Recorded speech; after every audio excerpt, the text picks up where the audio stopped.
So joining me now to figure out what to do about all this is Barbara Massa. She's the Executive Vice President and Chief of Business Operations at FireEye. Barbara, tell me what you're seeing in terms of this job shortage overall and how you bring more people into this sector.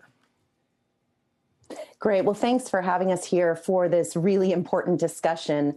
So what we're seeing is the tactics, techniques, and procedures that cyber attackers use have become increasingly unpredictable. And this has meant adopting outside of the box thinking with regards to the cyber defenders that we're seeking to hire.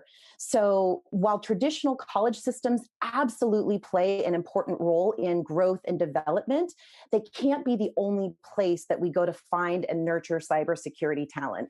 The hands-on experience that can be gained via certification programs, cyber competitions, training programs carry tremendous value for problem solving against today's emerging threats. But so many of these jobs, Barbara, so many of the job listings that you see out there require a 4-year degree, right? I mean, I majored in political science in undergrad. I don't think that would necessarily qualify me for a cybersecurity job. I don't think maybe it didn't qualify me for any job, but it certainly didn't qualify me for a cybersecurity job. And yet those degrees are required for a lot of these jobs. Why is that still happening? So I think, quite frankly, companies need to move, such as we have, much more briskly into the land of, quite simply, removing the degree requirements. Altogether. You focus on altogether. There's certainly some positions where you may still need a 4-year degree or a PhD or a graduate degree, but what we're finding is that we need much more of the problem-solving, critical thinking, and out-of-the-box skill sets versus just that 4-year degree to be successful for a career in cyber. So how do you test for that, though, right? I mean, the 4-year degree was at least a credential which said, okay, this person, they took the SATs at some point, they graduated from high school, they made it through college, they showed up for class, they're basically a responsible, solid citizen type if they can graduate from college. We know at least that. But if you're talking about doing away with that, so what do? Do you give the people a test on site? Do you bring them in and say, run some code for us and we'll see how you do? Yeah, you do things about, show me your work, right? Yeah. Show me how you'd solve this problem. Show me how you'd reverse engineer this piece of code.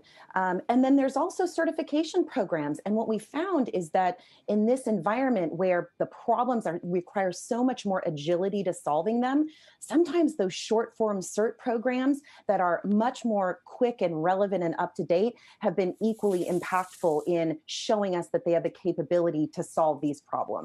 I've been talking to a lot of experts in this, and one of the things that they say is that this industry in particular is still too overwhelmingly white and male, and there's a real lack of diversity in cybersecurity. And the challenge is figuring out how to weed out all the unintended, perhaps, bias in some of these job listings and other ways of recruiting to bring in a much bigger funnel in terms of who you're bringing into the industry. How do you do that, though, in real terms? Bingo.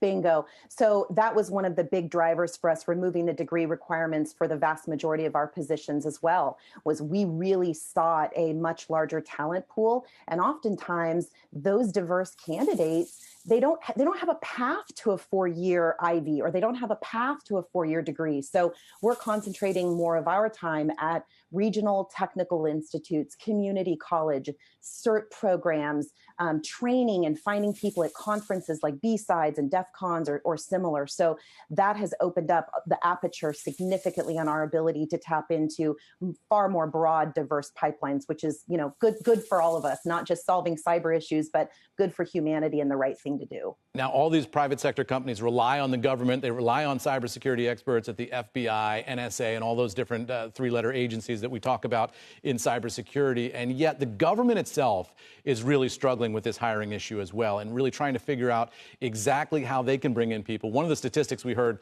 last week that was so fascinating to me is that the federal government is paying about $63,000 a year for some of these entry-level cybersecurity jobs.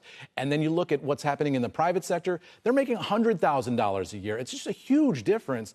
How can the federal government get people to take that kind of a pay differential and come work for the good guys, so to speak, against the foreign hackers around the world who are trying to destroy American private industry? Yeah, it's a great question.